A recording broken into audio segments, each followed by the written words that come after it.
balls end up near the pockets, and most of the time when Efren's come to the table, they've been in the center of the table, and he's had to fight with them a little bit to make them go. Hasn't caused him to miss, just caused him to use a little more energy. Yeah.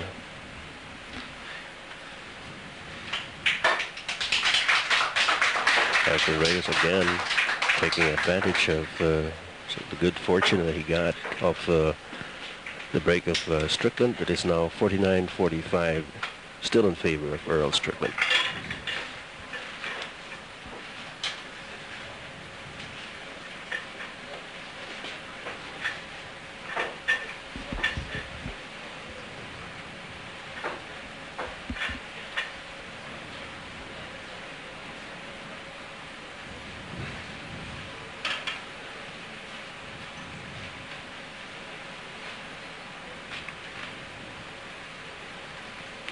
Well, we've got quite a battle brewing here.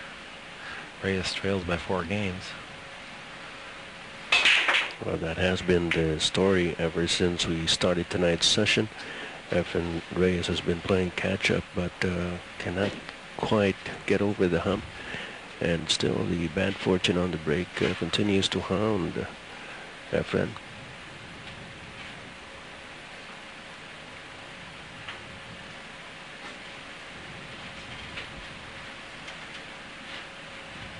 Well, he hit the rack off the square, and you can see it. He's concentrating better for sure.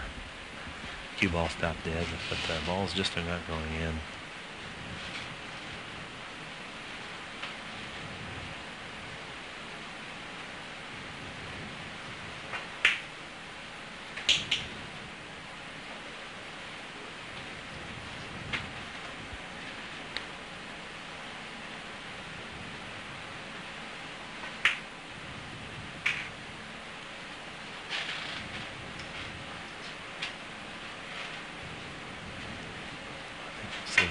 Top spin shot, which he did. He's making short work of this rack. Well, shot making has certainly been impeccable tonight, Mike. You could see the confidence in the movement of Earl Strickland.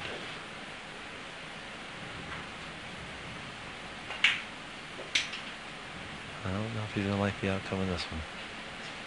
Yeah, I guess he got there on the monitor. Couldn't see what he did.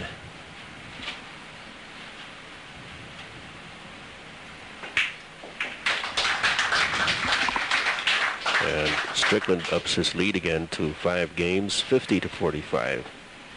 Interestingly enough, the last 3 games have been won from the other player's break. And, that's true. Just recently, the balls haven't been going in quite as liberally as they were earlier.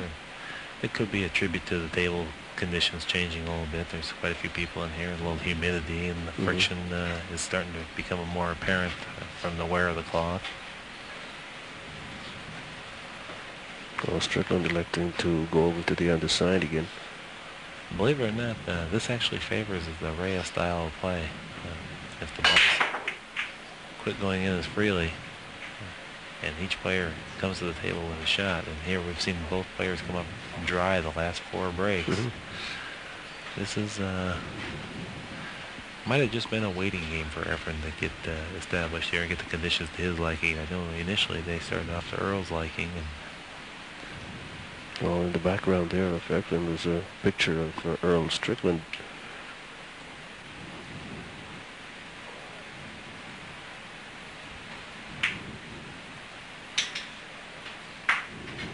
Now, Efren made a nice shot, but he overcut the pocket just slightly. I don't mean that he missed the ball. I just mean he hit the high side of the pocket and left a little too much energy in the cue ball. So now he's forced to make a very difficult thin cut. And this is an imminently missable ball. He hit it a little heavy here. I don't know that he's going to be rewarded. Now, it would appear that we're in the position where he's going to have to make a safety. I think what he's going to do is try to put the cue ball by the 5 ball and bank the 3 ball across table. And he's not happy with that. It's not a good safety, but it just gives Earl a chance to kick it and have something fortuitous happen. Let's see if Earl can pull this off again. Well, I feel confident he's going to hit the ball. The outcome of the shot, I'm not sure about. Earl made a nice hit. He's used good speed, and he's going to leave Efren a very tough ball to make. And this is not the type of shot you like to step to the table facing.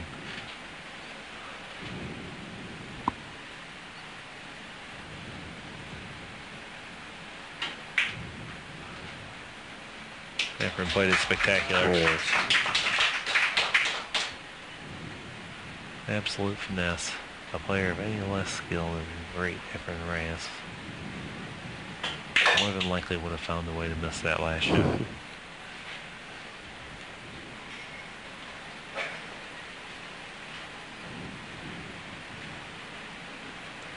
And I think you can kind of see how he has to kind of fight with the balls. They're not cooperating real nicely for him tonight. Well, it's a test of his ability to compose himself and accept the realities of the situation and work around it. Well, absolutely, and he's used to playing like this from playing in the Philippines. Sometimes the conditions there are less than ideal.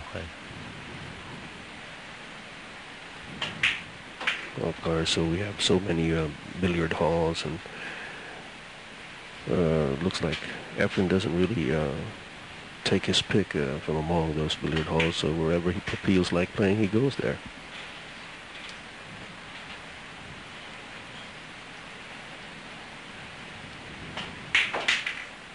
Now, this is a tremendous run out and a much needed boost to his morale, I'm sure. Oh yes, he really needed that.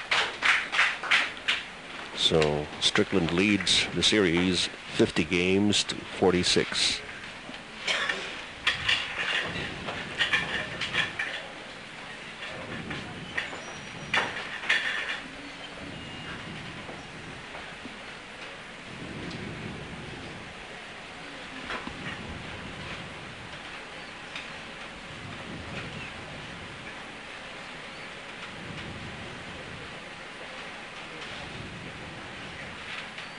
With the score standing at 50 games, Strickland 46, Reyes, after an at the break.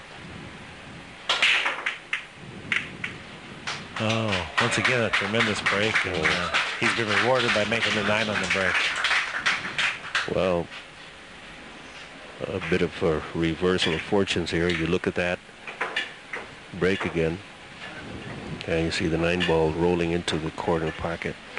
Interesting enough, none of the other balls went in, which that really that does mean that this table's turning away from allowing the balls to go in on the break, and that definitely does favor Efren's style of play.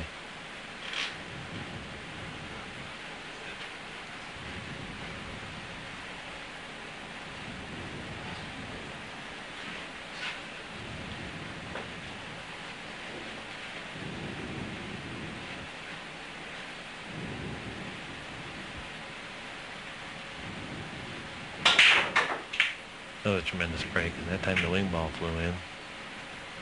And even if Efren doesn't come out with a good offensive shot, just having the right to play the first safety is big in this, oftentimes resulting in a win, especially with someone that's masterful at safeties as Efren Reyes.